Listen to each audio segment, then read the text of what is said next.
Masters, ಧ್ಯಾನ ಸ್ಥಿತಿಯಿಂದ ಸಹಜ ಸ್ಥಿತಿಗೆ ಬರೋಣ ಮಾಸ್ಟರ್ಸ್. ನಿಮ್ಮ ಕೈ ಬೆರಳುಗಳನ್ನ ಕಣ್ಣಿನ ಮೇಲೆ ಇಟ್ಕೊಳ್ಳಿ. 5 4 3 2 1. ಇಷ್ಟೊತ್ತು ನಮ್ಮ ಧ್ಯಾನಕ್ಕೆ ಸಹಕರಿಸಿದ ನಮ್ಮ ದೇಹಕ್ಕೂ ಹಾಗೂ ಧ್ಯಾನವನ್ನು ತಿಳಿಸಿಕೊಟ್ಟ ಆನಾಪಾನಸತಿ ಧ್ಯಾನವನ್ನು ತಿಳಿಸಿಕೊಟ್ಟ ಪತ್ರಿ ಸರ್ಗೂ ಆತ್ಮಪೂರ್ವಕ ಕೃತಜ್ಞತೆ ಸಲ್ಲಿಸೋಣ ಚಪ್ಪಾಳೆ ಮೂಲಕ. ಓಕೆ ಮಾಸ್ಟರ್ಸ್, ಇವತ್ತಿನ ಸ್ವಾಧ್ಯಾಯಕ್ಕೆ ಆಲ್ರೆಡಿ ಮೇಡಮ್ ಬಂದಿದ್ದಾರೆ. Good morning madam. ಶಾಂತ ಮಾಡಿದ್ದಾರೆ ಮೇಡಮ್. Good morning. ವಾಯ್ಸ್ ಮಾತ್ರ ಕೇಳತ್ತೆ ಮೇಡಮ್, ವಿಡಿಯೋ ಕಾಣಲ್ಲ. ಅದನ್ನೇ ನೋಡಿದೆ ನಾನು ಕೂಡ. ಇದರಲ್ಲಿ ಕ್ಯಾಮ್ರಾ ಇಲ್ಲ, ಡೆಸ್ಕ್ಟಾಪ್ ಅಲ್ವಾ. Okay okay madam. ಹಾಗಾಗಿ ಆಲ್ರೆಡಿ 5 ದಿನದಿಂದ ಆಗ್ತಾ ಇದೆಯಲ್ಲ ಸ್ವಾಧ್ಯಾಯ ಮೇಡಮ್? ಹೌದು. Okay madam, over to you. Start ಮಾಡಿ. ಶುರು ಮಾಡ್ಲಾ? Okay ma'am. ನಿಮಗೆ ಗುಡ್ ಮಾರ್ನಿಂಗ್ ಮೇಡಮ್, ಸ್ವಾಗತ. Okay, thank you. ಪಿತಾಮಹ ಪತ್ರಿಜಿ ಗುರುಗಳಿಗೆ, ಸ್ವರ್ಣಮಾಲಾ ಪತ್ರಿಜಿ ಅವರಿಗೆ ಮತ್ತು ನನ್ನ ಮಾತಾಪಿತೃಗಳ ಪಾದಾರವಿಂದಗಳಿಗೆ ವಂದಿಸಿ ಆಶೀರ್ವಾದವನ್ನು ಬೇಡುತ್ತಾ, ನಾನು ಶಾಂತಾ ಮುರಳೀಧರ್, ಬೆಂಗಳೂರಿನಿಂದ ಮಾತನಾಡುತ್ತಿದ್ದೇನೆ. ನನಗೆ ಇಲ್ಲಿ ಮಾತನಾಡಲು ಅವಕಾಶ ಮಾಡಿಕೊಟ್ಟ ಶ್ರೀಮತಿ ಅನಿತಾ ಪಿಂಡಿ ಮೇಡಮ್ ಅವರಿಗೆ ಮತ್ತು ಇಲ್ಲಿರುವ ಎಲ್ಲ ಧ್ಯಾನ ಬಂಧುಗಳಿಗೆ ವಂದಿಸ್ತಾ ಇದ್ದೇನೆ. ಇಂದಿನ ಸ್ವಾಧ್ಯಾಯ ಹಿಮಾಲಯ ಗುರುವಿನ ಗರಡಿಯಲ್ಲಿ ಅವರದೇ ಆತ್ಮಕಥೆಯನ್ನು ಬರೆದಂತ ಶ್ರೀ ಎಂ ಅವರ 6ನೇ ದಿನದ ಸ್ವಾಧ್ಯಾಯವನ್ನ ನಾನೀಗ ಮುಂದುವರಿಸ್ತಾ ಇದ್ದೇನೆ. ನಿನ್ನೆವರೆಗೂ ನಾವು ನೋಡಿದ್ವಿ ಅಂದ್ರೆ ಇವರಿಗೆ ಸಾಕಷ್ಟು ವಿಲಕ್ಷಣ ಅನುಭವಗಳಾಗತ್ತೆ. ಆಗ ಅವ್ರು ಹೇಳ್ತಾರೆ, ನನ್ನ ಅನುಭವಗಳನ್ನ ಯಾರು ಒಪ್ಪುತ್ತಾರ ಅಂತ. ಅದಕ್ಕೆ ಬಾಬಾಜಿ ಹೇಳ್ತಾರೆ, ನೀನು ವಿಜ್ಞಾನಿಗಳಾದ್ರೂ ಪರೀಕ್ಷೆ ಮಾಡೇ ಮಾಡ್ತಾರೆ, ನೀನ್ ಯಾವ ತೀರ್ಮಾನಕ್ಕೂ ಹೋಗ್ಬೇಡ, ಅವೈಜ್ಞಾನಿಕ ಅಂತೂ ಅನ್ಕೋಬೇಡ, ತಿರಸ್ಕರಿಸೋರು ಎಲ್ಲಾ ಕಡೆನೂ ಇರ್ತಾರೆ, ನೀನ್ ನಿನ್ನ ನಿಜವಾದ ಆತ್ಮಕಥನವನ್ನ ನೀನ್ ಹೇಳಲೇಬೇಕು ಅಂತ ಹೇಳ್ತಾರೆ. ಅಲ್ಲಿಂದ ಮುಂದುವರೆದ ಭಾಗ. ಬಾಬಾಜಿ ಹಾಗೂ ಮೌನಿ ಬಾಬಾರ ನಡುವೆ ಒಂದು ವ್ಯವಸ್ಥೆ ಇತ್ತು.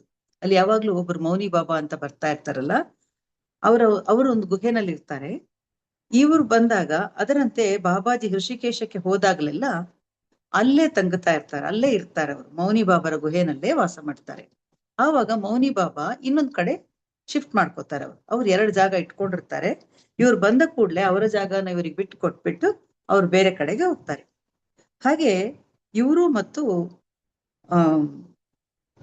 ಶ್ರೀ ಎಂ ಅವರು ಮತ್ತೆ ಬಾಬಾಜಿಯವರು 20 ದಿವಸಗಳ ಕಾಲ ಆ ಗುಹೆಯಲ್ಲಿ ಸಂತೋಷವಾಗಿ ಕಳೀತಾರೆ.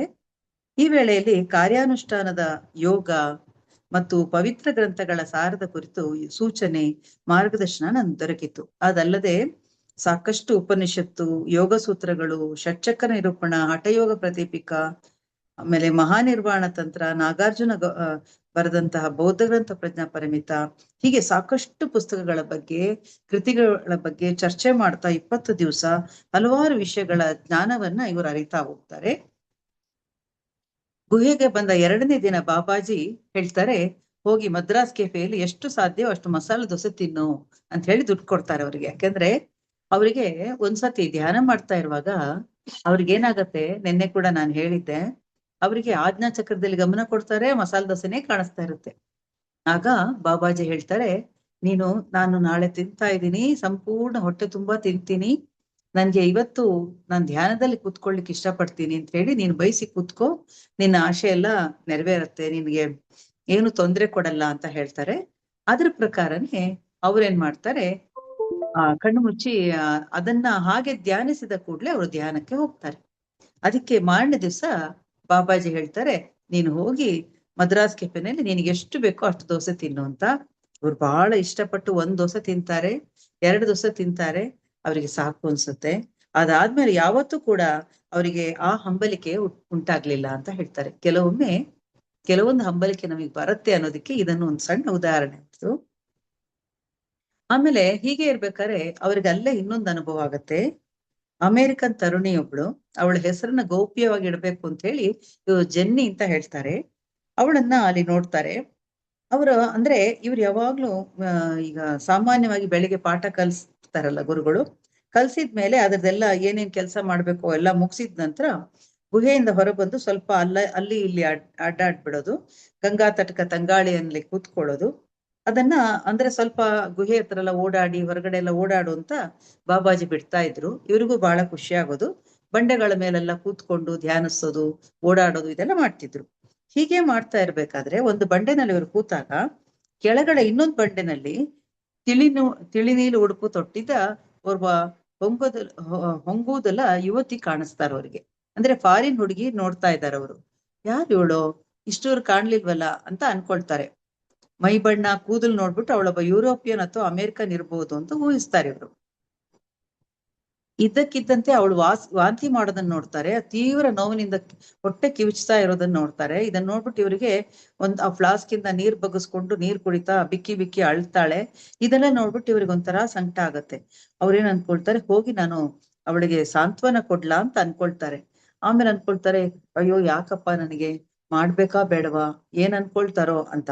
ಆವಾಗ ಅವ್ರಿಗೆ ನೆನಪಾಗತ್ತೆ, 13 ವರ್ಷ ದಿನಕ್ಕೆ 13 ಗಂಟೆಗಳಂತೆ ಅತ್ಯಂತ ದೃಢವಾದ ಧ್ಯಾನ ಮಾಡಬಲ್ಲವನಾಗಿಯೂ ಸಂಕಟದ ನೋವಿನ ಒಂದು ಕರೆ ನಿನ್ನ ಕಿವಿಗೆ ತಲುಪಲಿಲ್ಲ ಅಂದ್ರೆ ನಿನ್ನ ಈ 13 ವರ್ಷದ ತಪ್ಪವೆಲ್ಲ ದಂಡ.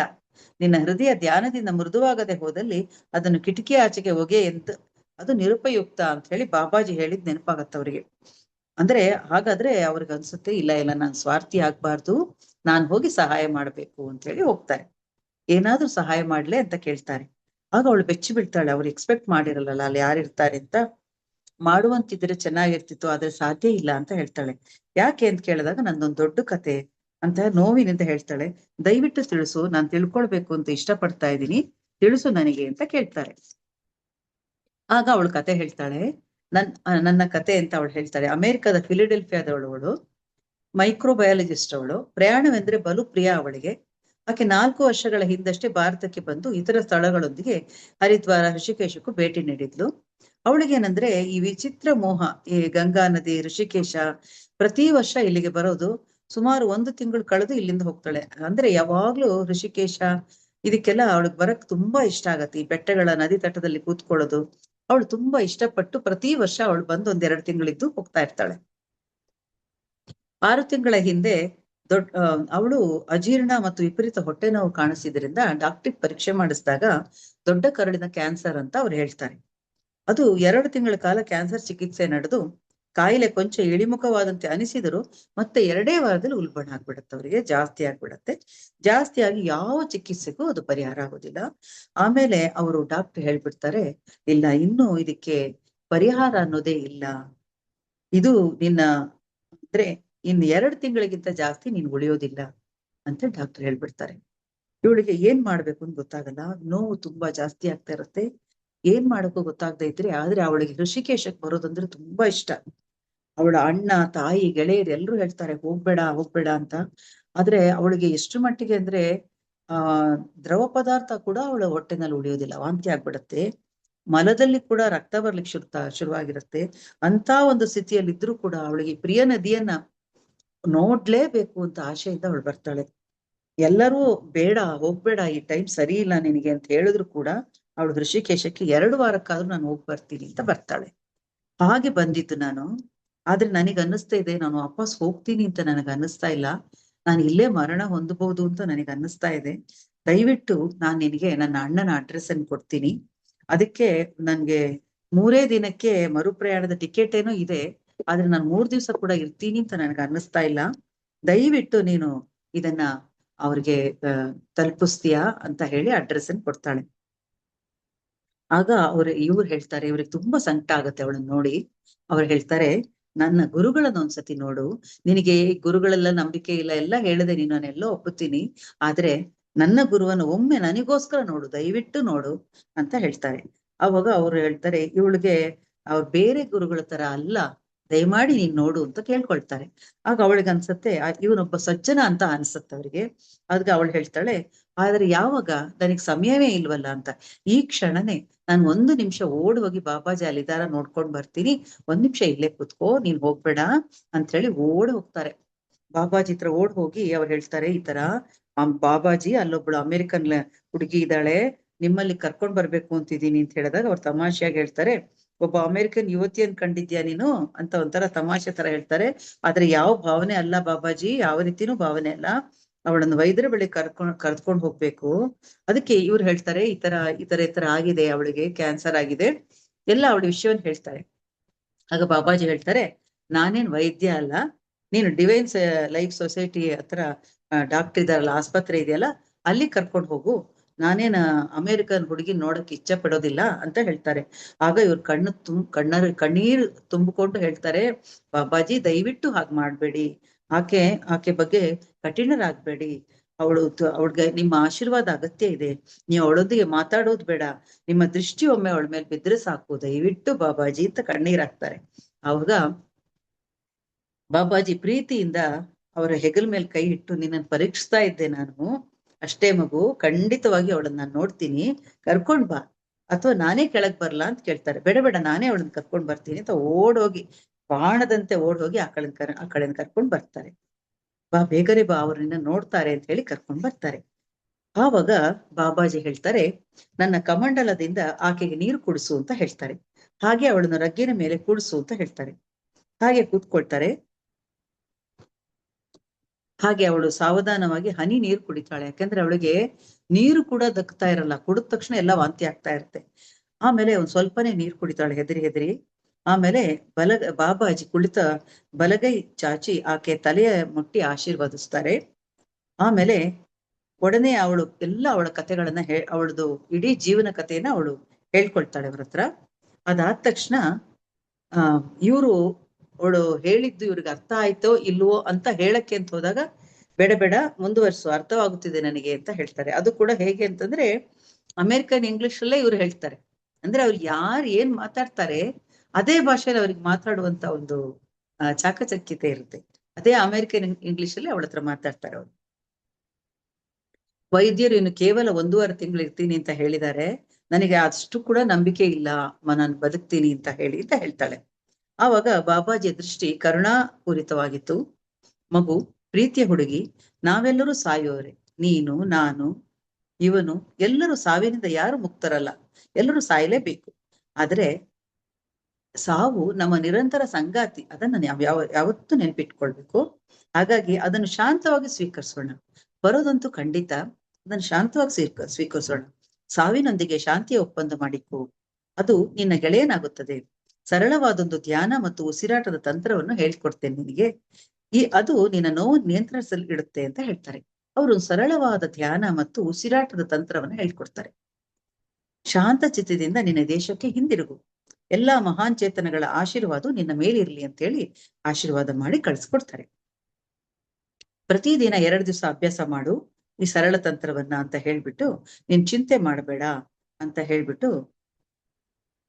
ಆವಾಗ ಅವಳಿಗೆ ಆಶ್ಚರ್ಯ ಆಗುತ್ತೆ, ನಾನು 2 ಗಂಟೆಯಿಂದ ಇಲ್ಲಿ ಕೂತಿದ್ದೀನಿ, ನನ್ಗೊಂದು ಡ್ರಾಪ್ ನೀರು ಬಾಯೊಳಗೆ ಹೋದ್ರೆ ವಾಂತಿ ಆಗ್ತಿತ್ತಲ್ಲ, ಹೇಗೆ ನಿಂತೋಯ್ತು ವಾಂತಿ ಅಂತ ಆಶ್ಚರ್ಯ ಪಡ್ತಾಳೆ ಅವಳು.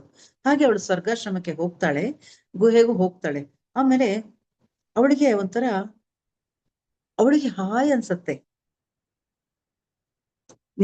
ಅವಾಗ ಅವಳನ್ನ ಬಿಟ್ಟು ಬಂದ ಮೇಲೆ ಇವ್ರು ಹೇಳ್ತಾರೆ, ಬಾಬಾಜಿ ಹೇಳ್ತಾರೆ, ನಿನ್ನ ಹಿಂದಿನ ಜನ್ಮಗಳಲ್ಲಿ ನಿನಗಿದ್ದ ಋಣವೊಂದು ಈಗ ತೀರಿಸಿದ್ದೀಯಾ ಶ್ರೀಯಂ ಅಂತ ಬಾಬಾಜಿ ಹೇಳ್ತಾರೆ. ಅನೇಕ ಜನ್ಮಗಳ ಹಿಂದೆ ನಿನಗೆ ಸೌಖ್ಯವಿಲ್ಲದಿದ್ದಾಗ ಆಕೆ ನಿನ್ನನ್ನು ಉಪಚರಿಸಿದ್ದಳು.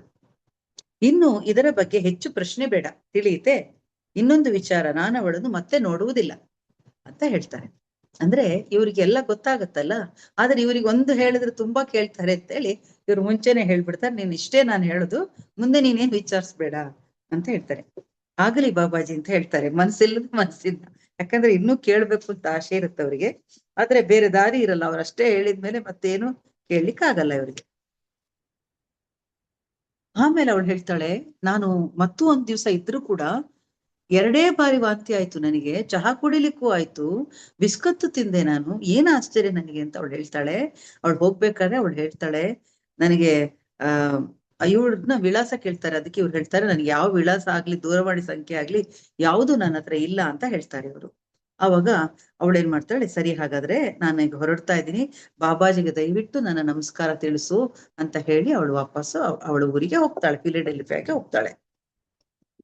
ಹೀಗೆ ಕಾಲಚಕ್ರ ಉರುಳ್ತಾ ಹೋಯ್ತು. 3 ವರ್ಷಗಳ ಬಳಿಕ ಒಮ್ಮೆ ಋಷಿಕೇಶದಲ್ಲಿ ಏಕಾಂತವಾಗಿ ವಿಶ್ರಮಿಸುತ್ತಿದ್ದೆ.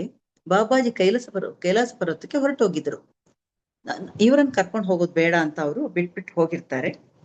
ಅವಾಗ ಅದಕ್ಕಾಗಿ ಇವರು ಧ್ಯಾನ ನಿನ್ನ ಇದನ್ನ ಮಾಡ್ಕೊ ನೀನು ಅಂತ ಹೇಳಿ ಬಿಟ್ಟು ಹೋಗಿರ್ತಾರೆ. ಒಂದು ಸಂಜೆ ಹೀಗೆ ಸ್ವರ್ಗಾಶ್ರಮದ ಬಳಿ ಗಂಗೆ ತಟದಲ್ಲಿ ಕುಳಿತಿರ್ತಾರೆ ಇದೇ ತರ. ಆವಾಗ ಇದೇ ಹುಡುಗಿ ಬರೋದನ್ನ ನೋಡ್ಬಿಟ್ಟು, ಅಯ್ಯೋ ಇವಳು ಜೆನ್ನಿ ಅಲ್ವಾ ಅಂತ ಅನ್ಕೊಂಡು ಹೋಗಿ ಬರ್ತಾರೆ. ಇವಳನ್ನ ನೋಡಿದ ತಕ್ಷಣ ಅವಳಿಗೂ ಬಹಳ ಖುಷಿ ಆಯ್ತು. ಓ ಮಧು ಅಂತ ಹೇಳಿ ಅವಳು ಸಹ ಬಂದು ಇವಳನ್ನ ಕಟ್ಕೊಂಡು ತುಂಬಾ ಸಂತೋಷ ಪಡ್ತಾಳೆ. ಏನಾಯ್ತು ನಿನಗೆ ಪ್ಯಾಂಟು ಶರ್ಟ್ ಮುಂತಾದ ಸಭ್ಯ ಬಟ್ಟೆ ತೊಟ್ಟಿದ್ದೀಯೇ, ಸುಂದರವಾಗಿದೆ, ನಿನ್ನ ಮುಂಗೂದಲು ಕತ್ತರಿಸಿದ್ದೀಯೇ, ಕೂತ್ಕೋ ಮಾತಾಡೋಣ ಅಂತ ಹೇಳಿ ಇವ್ರ ಹತ್ರ ಕೂತ್ಕೊಂಡು ಮಾತಾಡ್ತಾರೆ. ತುಂಬಾ ಸಂತೋಷದಿಂದ ಮಾತಾಡ್ತಾಳೆ. ಆಮೇಲೆ ಹೇಳ್ತಾಳೆ, ಬಾಬಾಜಿ ಹೇಳಿಕೊಟ್ಟ ರೀತಿಯ ಉಸಿರಾಟದಿಂದಾಗಿ ನನ್ಗೆ ಎಲ್ಲ ಕೂಡ ನಾನು ಇವಾಗ ತಿನ್ನಬಲ್ಲವಳಾಗಿದ್ದೇನೆ. ವಾಂತಿ ಅನ್ನೋದು ನಿಂತೋಗಿದೆ. ಇಷ್ಟೆಲ್ಲ ಆದ ನಂತರ ಅವರು ನಂಗೆ 2 ತಿಂಗಳು ಅಂತ ಅವ್ರು ಹೇಳಿದ್ರಲ್ಲ, ಆ ಡಾಕ್ಟರ್ ಹತ್ರ ಹೋದ್ರೆ ಅವರಿಗೆ ಆಶ್ಚರ್ಯ ಆಗೋಗ್ಬಿಡುತ್ತೆ.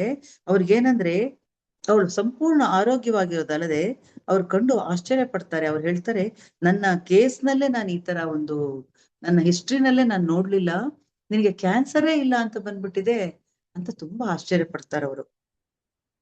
ಅವಳು ಎಲ್ಲಾ ಪರೀಕ್ಷೆಗಳ ಸರಮಾಲೆಯನ್ನು ಮಾಡಿದ್ರು ಕೂಡ ಕ್ಯಾನ್ಸರ್ ಕಾಯಿಲೆ ಮಾಯವಾಗಿತ್ತು ಅಂತ ಅವಳು ಹೇಳ್ತಾಳೆ. ಅಂದ್ರೆ ಅಪರೂಪದ ಪ್ರಸಂಗ ಅಂತ ಡಾಕ್ಟರ್ ಹೇಳ್ತಾರೆ. ಇದು ಪವಾಡನೇ ಆಗಿರ್ಬೇಕು ಅಂತ ಕೂಡ ಅವ್ರು ಹೇಳ್ತಾರೆ. ಆದ್ರೆ ಅವಳು ಅಂದ್ರೆ ಇವಳನ್ನ ಸಂಪರ್ಕಿಸಕ್ಕೆ ಯಾವುದೇ ರೀತಿಯ ಅಡ್ರೆಸ್ಗಳು ಇಲ್ಲದೆ ಇರೋದ್ರಿಂದ ಇವಳು ಯಾವುದೇ ರೀತಿ ಅವನನ್ನ ಸಂಪರ್ಕಿಸಕ್ಕೆ ಆಗಿರಲ್ಲ. ಆದ್ರೆ ಅವಳಿಗೆ ಬೇರೆ ಕೆಲಸಕ್ಕೆ ಅವಳು ಸೇರಿದ್ರಿಂದ ಅಲ್ಲಿ ರಜೆ ಸಿಕ್ಕದೆ ಇರೋದ್ರಿಂದ ಇಷ್ಟು ವರ್ಷಗಳ ನಂತರ ಅವಳು 2 ವಾರದ ರಜೆ ಹಾಕಿ ಇಲ್ಲಿಗೆ ಬಂದಿರ್ತಾಳೆ ಋಷಿಕೇಶಕ್ಕೆ. ಹಾಗೆ ಬಂದಾಗ ಇವರಿಗೆ ಸಿಗ್ತಾಳೆ ಅವಳು. ನಾನು ಹೇಗಾದ್ರೂ ನಿನ್ನನ್ನು ಹುಡುಕ್ಬೇಕು ಅಂತಿದ್ದೆ, ಗುರುಗಳನ್ನ ಸ್ವತಃ ಭೇಟಿ ಆಗ್ಬೇಕು ಅಂತ ನಾನು ಇಷ್ಟಪಡ್ತೀನಿ ಅಂತ ಹೇಳ್ತಾಳೆ. ಆಗ ಅವ್ರು ಹೇಳ್ತಾರೆ, ಇಲ್ಲ, ಯಾಕೆಂದ್ರೆ ಗುರುಗಳು ಇವಾಗ ಇಲ್ಲಿ ಇಲ್ಲ, ಅವರು ಋಷಿಕೇಶ ಅವ್ರು ಬೇರೆ ದೂರ ಹೋಗಿದ್ದಾರೆ, ಹಾಗಾಗಿ ಅವರು ನಿನ್ನ ಧನ್ಯವಾದನ ಅವ್ರಿಗೆ ಅರ್ಪಿಸ್ತೀನಿ ನಾನು ಖಂಡಿತ ಅಂತ ಹೇಳಿ ಇವ್ರು ಹೇಳ್ತಾರೆ. ಆವಾಗ ಅವ್ರು ಏನ್ ಹೇಳ್ತಾರೆ, ಹಾಗಾದ್ರೆ ನೀನ ಶ್ರೀಮಾನ್ ಅಲಮಾರಿಯೇ ಸಂಪರ್ಕ ಆಗಿ ಈಗಾದ್ರೂ ನಿನ್ಗೆ ನನ್ನ ವಿಳಾಸವನ್ನು ದೂರವಾಣಿಯನ್ನು ಕೊಡು ಅಂತ ಕೇಳ್ತಾರೆ. ಕೇಳ್ತಾಳೆ. ಆವಾಗ ಅವರು ಅವರ ನಿಜವಾದ ಹೆಸರನ್ನ ಮತ್ತೆ ದೂರವಾಣಿ ಸಂಖ್ಯೆಯನ್ನ ಅವ್ರಿಗೆ ಅವಳಿಗೆ ಕೊಡ್ತಾರೆ ಅವರು. ಆಮೇಲೆ ಅದಾದ್ಮೇಲೆ ಮಾರನೇ ದಿವ್ಸ ಮಾರನೇ ದಿವ್ಸ ಹೊರಡೋಳಿರ್ತಾಳೆ. ಅವಳ ಜೊತೆಗೆ ಕಾಫಿ ಕುಡಿದು ಅವಳನ್ನ ಬೀಳ್ಕೊಟ್ಟು ಅವಳಿಗೆ ಇದು ವಿಳಾಸ ಎಲ್ಲ ಕೊಟ್ಬಿಟ್ಟು ಬರ್ತಾರೆ. ಆದ್ರೆ ಅದಾದ್ಮೇಲೆ ಅವರು ಪತ್ರ ಬರೆಯೋದಿಲ್ಲ. ಅಂದ್ರೆ ಅವರಿಗೆ ಪತ್ರ ಬರೆಯೋದಂದ್ರೇನೆ ಇಷ್ಟ ಇರೋದಿಲ್ವಂತೆ. ಹಾಗಾಗಿ ಅವ್ರು ಪತ್ರನೂ ಬರೆಯಲ್ಲ, ಏನು ಬರಲ್ಲ. ಯಾವಾಗ ನೆನಪಾಗತ್ತೆ ಅಷ್ಟೇ ಸುಮ್ನೆ ಇರ್ತಾರೆ. ಬಾಬಾಜಿ ಋಷಿಕೇಶಕ್ಕೆ ಬಂದ ತಕ್ಷಣ ಅವರಿಗೆ ನಡೆದಿದ್ದೆಲ್ಲವನ್ನು ಹೇಳ್ತಾರೆ. ಸರಿ, ಒಳ್ಳೆ ಹುಡುಗಿ, ನನ್ನ ಆಶೀರ್ವಾದ ಅವಳೊಂದಿಗೆ ಇರುತ್ತದೆ, ಅವಳನ್ನು ನಾನು ನೋಡಿಕೊಳ್ಳುತ್ತೇನೆ, ಅವಳಿಗೆ ಒಳಿತಾದದನ್ನೇ ಮಾಡುತ್ತೇನೆ ಅಂದಷ್ಟೇ ಅವ್ರು ಹೇಳ್ತಾರೆ. ಅಮೆರಿಕಾದಿಂದ ನನಗೊಂದು ಪತ್ರ ಬಂತು. 1 ತಿಂಗಳ ನಂತರ 2 ತಿಂಗಳ ಬಳಿಕ ಅವ್ರಿಗೆ ಅಮೆರಿಕದಿಂದ ಒಂದು ಪತ್ರ ಬರುತ್ತೆ. ಜೆನ್ನಿಯದೇ ಅಂತ ಉತ್ಸುಕತೆಯಿಂದ ತೆಗೆದು ಓದ್ತಾರೆ. ಶ್ರೀ ಎಂ ಅಂತ ಬರೀತಾಳೆ ಅವಳು. ಅಷ್ಟೊತ್ತಿಗೆ ನಾನು ಜೆನ್ನಿಯ ಸಹೋದರ ಬರ್ನಾರ್ಡ್ ಅಂತ ಅವಳ ಅಣ್ಣನ ಪತ್ರ ಬರುತ್ತೆ. ಅದರಲ್ಲಿ ಅಕ್ಟೋಬರ್ 16ರಲ್ಲಿ ಜೆನ್ನಿ ನಿದ್ರೆಯಲ್ಲೇ ತೀರಿಕೊಂಡ್ಳು. ಇಂಡಿಯಾದಿಂದ ಮರಳಿದ ಮೇಲೆ ಆಕೆ ಚೆನ್ನಾಗಿಯೇ ಇದ್ದಳು. ವೈದ್ಯಕೀಯ ವರದಿಯ ಪ್ರಕಾರ ಆಕೆ ಹೃದಯಾಘಾತದ ಕಾರಣದಿಂದ ನಿದ್ರೆಯಲ್ಲಿ ಕೊನೆ ಉಸಿರೆಳೆದಳು. ಅವಳ ಹಾಸಿಗೆ ಪಕ್ಕದಲ್ಲಿ ಕುತೂಹಲದ ಆದರೆ ನಮಗೆಲ್ಲ ಗೊಂದಲ ಮೂಡಿಸಿದಂತ ಒಂದು ಪತ್ರ ಸಿಕ್ಕಿತು. ಲಕೋಟೆಯ ಮೇಲೆ ನಿಮ್ಮ ಹೆಸರಿತ್ತು. ಮಾರನೇ ದಿನ ನಿಮಗದನ್ನು ಕಳುಹಿಸಲು ಇಚ್ಛಿಸಿದ್ದಳೇನೋ, ಆಗಲಿಲ್ಲ. ಹಾಗಾಗಿ ನಿಮಗೆ ಅದನ್ನು ಕಳಿಸುವುದೇ ಸರಿ ಎಂದುಕೊಂಡೆ. ನೀವು ಉತ್ತರ ಬರೆಯಲೇಬೇಕೆಂಬ ಒತ್ತಾಯವಿಲ್ಲ. ಬರೆದರೆ ನಮಗೆ, ವಿಶೇಷವಾಗಿ ನನ್ನ ತಾಯಿಗೆ ಜೆನ್ನಿಗಾಗಿ ಬಹಳ ಸಂತೋಷವಾಗುತ್ತದೆ. ಧನ್ಯವಾದ ಬರ್ನಾರ್ಡ್ ಅಂತ ಹೇಳ್ಬಿಟ್ಟು ಒಂದು ಲಕೋಟೆ ಇರುತ್ತೆ. ಅದರೊಳಗಡೆನೆ ಇನ್ನೊಂದು ಪತ್ರ ಇರುತ್ತೆ. ಪ್ರೀತಿಯ ಮಧು, ನಿನ್ನನ್ನು ಮತ್ತೆ ಕಂಡದ್ದು ತುಂಬಾ ಸಂತೋಷ. ಗುರುಗಳಿಗೆ ಧನ್ಯವಾದ ಖಂಡಿತ ನೀನು ತಿಳಿಸಿರುತ್ತಿ. ನಾನು ಆರೋಗ್ಯವಾಗಿ ಖುಷಿಯಾಗಿದ್ದೇನೆ. ಆದರೆ ನಿನ್ನೆ ರಾತ್ರಿ ಒಂದು ವಿಚಿತ್ರ ನಡೆಯಿತು. ನಿನಗದನ್ನು ಹೇಳಲೇಬೇಕು. ಒಂದು ಸುಸ್ಪಷ್ಟ ಕನಸು ಬಿತ್ತು ನನಗೆ. ಗುರುಗಳು ನನ್ನ ಮುಂದೆ ಪ್ರತ್ಯಕ್ಷರಾಗಿ ಮನೋಹರವಾಗಿ ನಗುತ್ತಾ ಕೇಳಿದರು, ಹಾಗಾದ್ರೆ ನನ್ನ ಪ್ರೀತಿಯ ಮಗು, ನೀನೀಗ ಸಂಪೂರ್ಣ ಆರೋಗ್ಯವಾಗಿದ್ದೀಯಷ್ಟೇ? ಹೌದು ಗುರುಗಳೇ, ನಾನೆಂದೆ. ಹಾಗಾದ್ರೆ ಮನೆಗೆ ಮರಳಲು ಇದು ಸಮಯವಲ್ಲವೇ? ಮುದ್ದು, ನೀನು ನಿಜಗ್ರಹಕ್ಕೆ ನಿನ್ನನ್ನು ಸ್ವಾಗತಿಸಲು ನಾನಲ್ಲಿ ಇರುತ್ತೇನೆ. ಇಷ್ಟು ಹೇಳಿ ಕಾಮನ ಬೆಲ್ಲಿನ ರಂಗಿನ ಬೆಳಕಲ್ಲಿ ಅವರು ಮರೆಯಾದರು. ಮಧು, ಇದರ ಅರ್ಥ ಏನೆಂದು ನಿನಗೇನಾದ್ರೂ ಗೊತ್ತೇ? ಅವರು ನನ್ನನ್ನು ಹಿಮಾಲಯಕ್ಕೆ ಕರೆಯುತ್ತಿದ್ದಾರೆಯೇ? ಅದೇನೇ ಇರಲಿ, ಅವರನ್ನು ಕಂಡಾಗ ಕೇಳು, ಸಿಗುವ ಎಂದಾದರೂ ಉತ್ತರ ಬರಿ, ಖಂಡಿತ ಸಂಪರ್ಕದಲ್ಲಿರು, ವಾತ್ಸಲ್ಯಪೂರ್ವಕ ನಿನ್ನ ಜೆನ್ನಿ. ಈ ರೀತಿ ಅವಳು ಪತ್ರ ಬರ್ದಿರ್ತಾಳೆ. ಪತ್ರ ಕಳಿಸುವಷ್ಟರಲ್ಲೇ ಅವಳು ಮರಣ ಹೊಂದ್ಬಿಟ್ಟಿರ್ತಾಳೆ. ಇವರು ಮಲಗೋ ಕೋಣೆಗೆ ಹೋಗ್ಬಿಟ್ಟು ತುಂಬಾ ಅಳ್ತಾರೆ. ಅವಳು ಹೋದ್ಲು ಅಂತ ತುಂಬಾ ದುಃಖ ಆಗತ್ತೆ ಇವರಿಗೆ. ಎಷ್ಟು ಒಳ್ಳೆ ಗೆಳತಿ ಆಗಿದ್ಲಲ್ಲ ಅಂತ ನೆನಪು ಮಾಡ್ಕೊಳ್ತಾರೆ. ಆಮೇಲೆ ಧ್ಯಾನ ಕೂತ್ಕೊಳ್ತಾರೆ, ಬಾಬಾಜಿನ ನೆನೆಸ್ಕೊಳ್ತಾರೆ. ಹೇಳಿ ಬಾಬಾಜಿ, ದಯವಿಟ್ಟು ಜೆನ್ನಿಗೆ ಏನಾಯ್ತು? ಇಂಥ ಪ್ರಶ್ನೆಗಳಿಗೆ ಉತ್ತರಿಸೋದು ಅಂದ್ರೆ ನಿಮ್ಗೆ ಆಗಲ್ಲ ಅಂತ ನನಗೆ ಗೊತ್ತು, ಆದ್ರೆ ನನಗ್ ತಡ್ಕೊಳಕ್ಕೆ ಆಗ್ತಾ ಇಲ್ಲ. ನಾನ್ ನಿಮ್ಮನ್ನ ಅವಲಂಬಿಸಬಾರ್ದು ಅಂತಲೂ ನೀವು ಯಾವಾಗ್ಲೂ ಹೇಳ್ತೀರಾ. ಆದ್ರೂ ನನ್ನ ಪ್ರಶ್ನೆಗೆ ದಯಮಾಡಿ ಉತ್ತರ ಮಾಡಿ. ನನ್ನ ಪ್ರೀತಿಯ ಸ್ನೇಹಿತೆ ಅವಳು, ದಯವಿಟ್ಟು ಉತ್ತರ ಕೊಡಿ ಅಂತ ಕಣ್ಣು ಮುಚ್ಚಿ ಧ್ಯಾನದಲ್ಲಿ ಕೂತ್ಕೊಳ್ತಾರೆ. ಅವಾಗ ಕನಸಿನಲ್ಲಿ ಅವ್ರು ಬರ್ತಾರೆ. ಬಾಬಾಜಿ ಅವ್ರು ಹೇಳ್ತಾರೆ, ಇಂಥ ಪ್ರಶ್ನೆಗಳಿಗೆ ಮತ್ತೆ ತೊಂದರೆ ಕೊಡ್ಬೇಡ.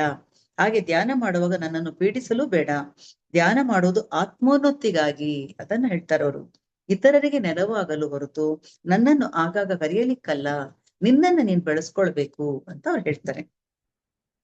ಅದೇನೇ ಇರಲಿ, ನೀನು ಕೇಳಿದ್ರಿಂದ ಹೇಳ್ತಿದ್ದೀನಿ, ಮನೆಗೆ ಬಾ ಅಂತ ನಾನು ಜೆನ್ನಿಗೆ ಹೇಳಿದ್ದರ ಅರ್ಥ, ಭೂಮಿಯಲ್ಲಿ ಹುಟ್ಟಿ ಜೀವಿಸಿಯಾದ ಮೇಲೆ ಪ್ರತಿಯೊಬ್ಬ ಮಾನವ ಹೋಗುವ ವಿಶ್ರಾಂತಿ ಧಾಮಕ್ಕೆ ಎಂದು.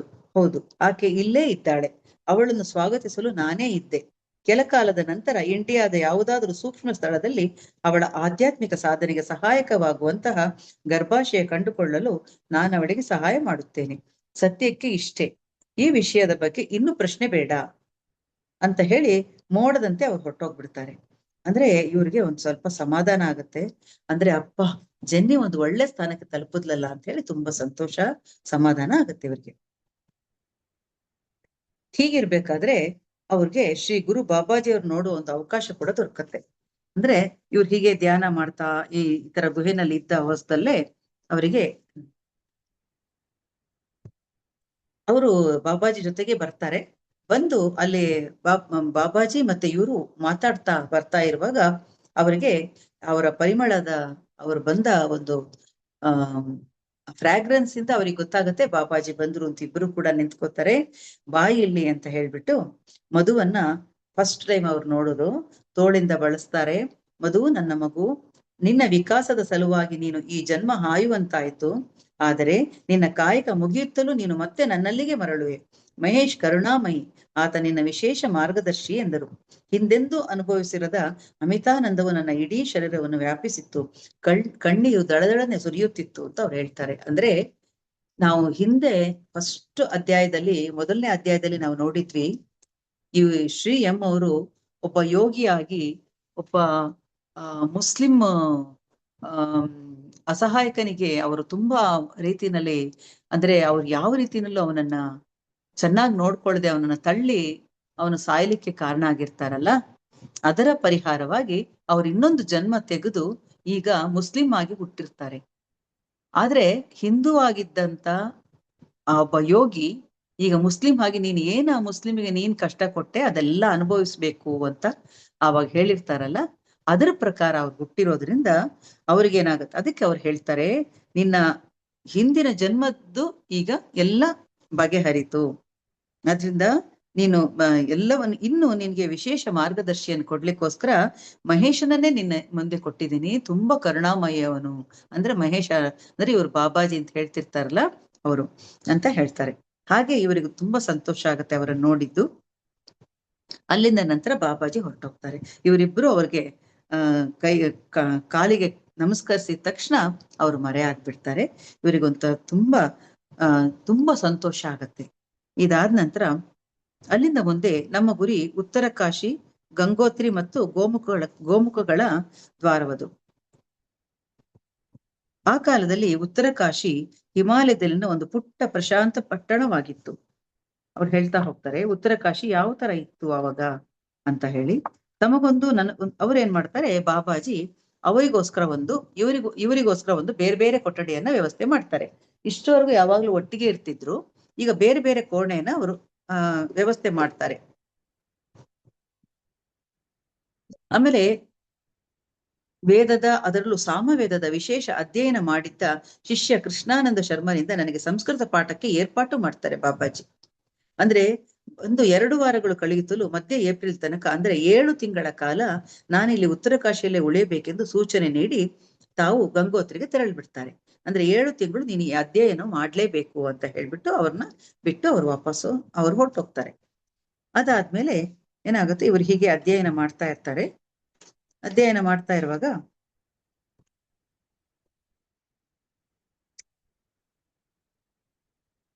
ಗೋಮುಖ ಮತ್ತು ತಪೋವನಗಳ ನಡುವೆ ಕೆಲ ಗುಹೆಗಳಿದ್ದವು. ಅವುಗಳಲ್ಲೊಂದರಲ್ಲಿ ಬಾಬಾಜಿ ಸುಮ್ಮನೆ ದಾದಾ ಅಣ್ಣ ಅಂತ ಕರೆಯುತ್ತಿದ್ದ ಅವರ ಹಳೆಯ ಗೆಳೆಯರೊಬ್ಬರಿದ್ದರು. ಆತ ಬಂಗಾಳದವರು. ಆಮೇಲೆ ಬಾಬಾಜಿ ಬರ್ತಾರೆ, ಇವನ ಹತ್ರ ಬಂದು ಇವನನ್ನು ಕರ್ಕೊಂಡು ಒಂದು ದಿನ ಬಾಬಾಜಿ ದಾದಾಜಿಗೆ, ದಾದಾ ನಾಳೆ ನೀವು ಮಧುವಿಗೆ ಶ್ರೀವಿದ್ಯೆಯ ದೀಕ್ಷೆ ನೀಡಿ ಅಂತ ಹೇಳ್ತಾರೆ. ಅವರ ಹತ್ರ ಕರ್ಕೊಂಡು ಹೋಗ್ತಾರೆ. ಇವರು ದಾದಾ ಅಂತ ಒಬ್ಬರಿಗೆ ಹೇಳ್ತಾ ಇರ್ತಾರೆ. ಅವ್ರ ಹತ್ರ ಇವ್ರನ್ನ ಕರ್ಕೊಂಡು ಹೋಗ್ತಾರೆ. ಇವರಿಗೆ ಶ್ರೀವಿದ್ಯೆಯ ದೀಕ್ಷೆ ನೀಡಿ ಅಂತ ಹೇಳ್ತಾರೆ. ಆದ್ರೆ ಬಾಬಾಜಿ, ನೀವಿಲ್ಲಿರುವಂತೆ ನಾನು ಹೇಗದನ್ನು ನೀಡಲಿ, ನೀವೇ ನೀಡಬಹುದಲ್ಲ ಅಂತ ಅವರು ದಾದಾಜಿ ಕೇಳ್ತಾರೆ. ಅದಕ್ಕೆ ಇಲ್ಲ, ನೀವು ನೀಡಿ, ನಾನು ಹೀಗೆನ್ನಲು ವಿಶೇಷ ಕಾರಣಗಳಿವೆ ಅಂತ ಹೇಳ್ಬಿಟ್ಟು ಅವ್ರು ಹೋಗ್ತಾರೆ. ಈಗ ದಾದಾಜಿ ಒಪ್ಪಿ ಕ ಅಕ್ಷರದಿಂದ ಆರಂಭವಾಗುವ ಲೋಪಾಮುದ್ರಾ ವರ್ಗಕ್ಕೆ ಸೇರುವ ಶ್ರೀ ವಿದ್ಯಾಮಂತ್ರದ 16 ಅಕ್ಷರಗಳನ್ನು ಷೋಡಶಾಕ್ಷರಿ ನನಗೆ ಉಪದೇಶಿಸಿದರು.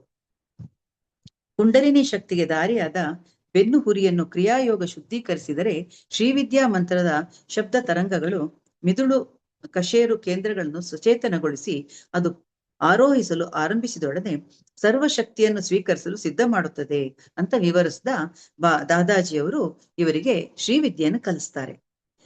ಬಾಬಾಜಿ ಸ್ವತಃ ವಿದ್ಯಾ ಪ್ರವೀಣರು. ಅವರ ಆದೇಶದ ಮೇರೆಗೆ ಚಕ್ರಗಳ ಮೇಲೆ ಮನಸ್ಸನ್ನು ಕೇಂದ್ರೀಕರಿಸುವುದು ತಂತ್ರವನ್ನು ಹೇಳ್ಕೊಡ್ತಾ ಇದ್ದೀನಿ ಅಂತ ಅವ್ರು ಹೇಳ್ತಾರೆ. ಮಾರನೇ ದಿನ ಬಾಬಾಜಿಗೆ ಇವ್ರು ಕೇಳ್ತಾರೆ, ಬಾಬಾಜಿ, ನೀವು ನನ್ನ ಗುರುಗಳಾಗಿರ್ಬೇಕಾದ್ರೆ ಬೇರೆಯವರಿಂದ ಯಾಕೆ ಕಲಿಸಿದ್ರಿ, ನೀವೇ ಕಲಿಸ್ಬೋದಿತ್ತಲ್ಲ ಅಂತ.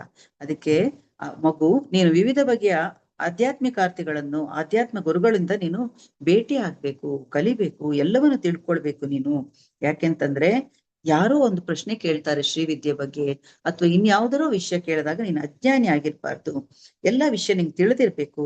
ಶ್ರೀವಿದ್ಯೆ ಹೇಳಿಕೊಡ್ಬೇಕಾಗ್ಬೋದು. ಅಂದ್ರೆ ನಿನ್ಗೆ ಯಾರಿಗಾದ್ರೂ ಶ್ರೀವಿದ್ಯೆ ಹೇಳಿಕೊಡುವಂತ ಸಂದರ್ಭನೂ ಬರ್ಬೋದು.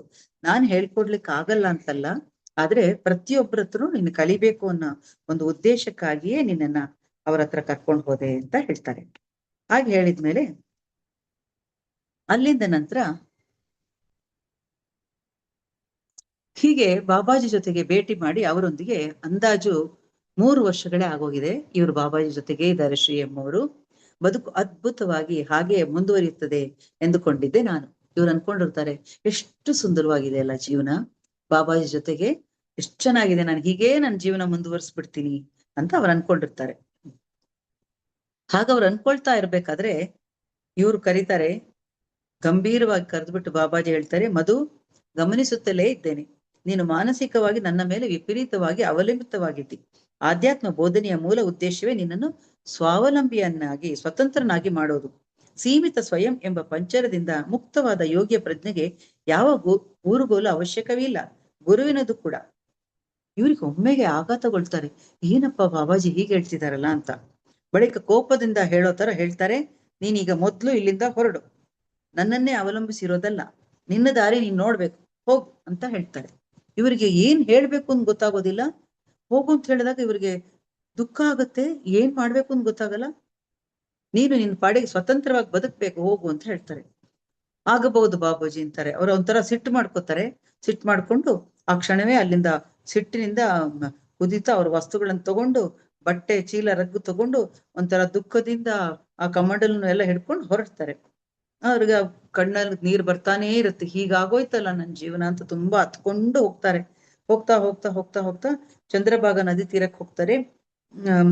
ಮನಸ್ಸನ್ನು ನಿಯಂತ್ರಿಸ್ಕೊಳ್ಳಿಕ್ ಪ್ರಯತ್ನ ಮಾಡ್ತಾ ಮಾಡ್ತಾ ಅವ್ರೇನ್ ಮಾಡ್ತಾರೆ, ಅಲ್ಲಿ ಹೋಗಿ ಒಂದು ಬಂಡೆ ಮೇಲೆ ಕೂತ್ಕೊಳ್ತಾರೆ. ಕೂತ್ಕೊಂಡು ಮನಸ್ಸನ್ನು ನಿಯಂತ್ರಿಸ್ಕೊಳ್ತಾ ಇರ್ಬೇಕಾದ್ರೆ ಯಾರೋ ನನ್ ಹತ್ರ ಬಂದಂಗ ಅನ್ಸತ್ತೆ ಅವರಿಗೆ. ಅವರ ಬಲಭುಜದ ಮೇಲೆ ಕೈ ಇಟ್ಬಿಟ್ಟು ಸ್ಪರ್ಶ ಸುಪರಿಚಿತವಾಗಿತ್ತು ಅವರಿಗೆ. ಮಧು ಅಂತ ಕಳ್ತಾರೆ. ಬಾಬಾಜಿ ಅಂತ ತಟ್ಟನೆ ತಿರುಗ್ತಾರೆ ಇವರು. ಅಕ್ಕರೆಯಿಂದ ನನ್ನ ನೋಡುತ್ತಾ ನಿಂತಿದ್ದರು, ಕಣ್ಣೀರನ್ನು ಒಳಗೆ ಇಂಗಿಸ್ಕೊಟ್ಟು ಗಂಭೀರವಾದೆ. ಹಾಗಾದ್ರೆ ಹೋಗುತ್ತಿದ್ದೀನಿ ನೀನು? ಹೌದು ಬಾಬಾಜಿ, ಹೋಗ್ತಿದ್ದೀನಿ. ನೀವೇ ತೊಲಗು ಅಂದ್ರಲ್ಲ ಅಂತ ಹೇಳ್ತಾರೆ. ಓಹ್, ನಾನ್ ತೊಲಗು ಎಂದೆ, ನೀನ್ ಹೊರಟೆ, ನಾನು ಬಾ ಅಂದ್ರೆ ಬರ್ತೀಯಾ? ಖಂಡಿತ ಅಂತ ಅವ್ರು ಏನು ಉತ್ತರವೇ ಕೊಡಲ್ಲ. ಬರುವೆ ಅಂತ ಓಡ್ ಬಂದ್ಬಿಡ್ತಾರೆ ಅವರು.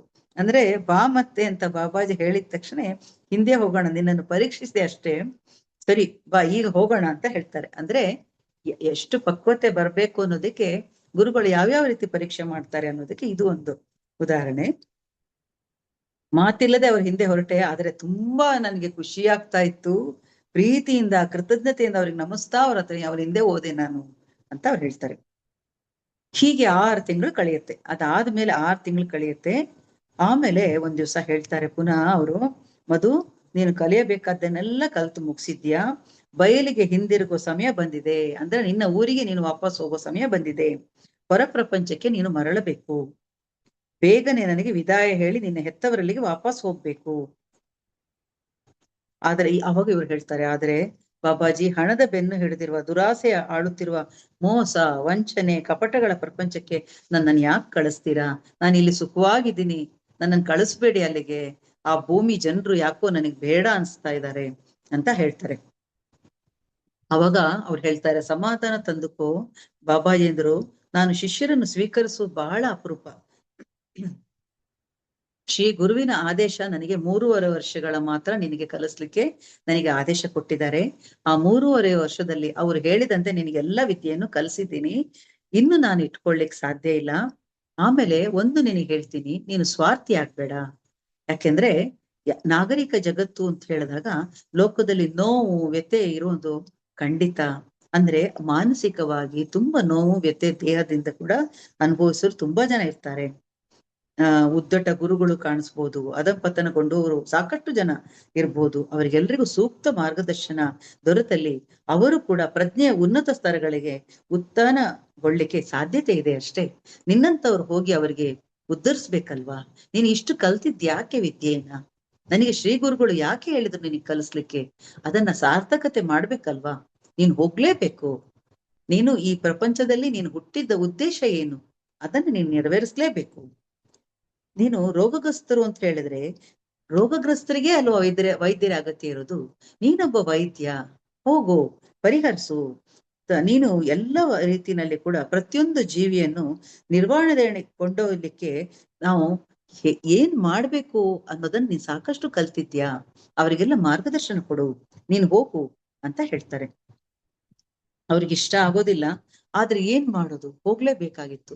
ಅವ್ರು ಇಷ್ಟು ಪೂರ್ತಿ ಹೇಳಿರ್ತಾರೆ, ಶ್ರೀ ಗುರು ನನಗೆ ಆದೇಶ ಕೊಟ್ಟಿದ್ದು 3.5 ವರ್ಷಗಳ ಕಾಲ ನಿನಗೆ ವಿದ್ಯೆಯನ್ನ ಕಲಿಸ್ಬೇಕು ಅಂತ. ಅಷ್ಟನ್ನ ನಾನು ಕಲಿಸಿದ್ದೇನೆ, ನೀನಿನ್ ಹೋಗ್ಬೇಕು ಅಂತ ಹೇಳಿದ್ಮೇಲೆ ಇವರಿಗೆ ಬೇರೆ ದಾರಿ ಇರೋದಿಲ್ಲ. ಮನಸ್ಸಿಲ್ಲದ ಮನಸ್ಸಿನಿಂದ ಹೊರಡ್ತಾರೆ. ಒಳ್ಳೆ ಹುಡುಗ ನೀನು, ನಿನಗಾದ ಭಾವಸ್ಫೋಟ ಎಲ್ಲ ನನಗೆ ಅರ್ಥ ಆಗತ್ತೆ. ಇದನ್ನ ನಿರೀಕ್ಷಿಸೇ ಇದ್ದೇನೆ ನಾನು ಖಂಡಿತ. ಆದ್ರೆ ಆವಾಗ ಇವ್ರು ಕೇಳ್ತಾರೆ, ನನ್ನದೊಂದು ಪ್ರಶ್ನೆ ಬಾಪಾಜಿ, ಇದರರ್ಥ ಅಂದ್ರೆ ನಾನು ಇನ್ನೊಂದು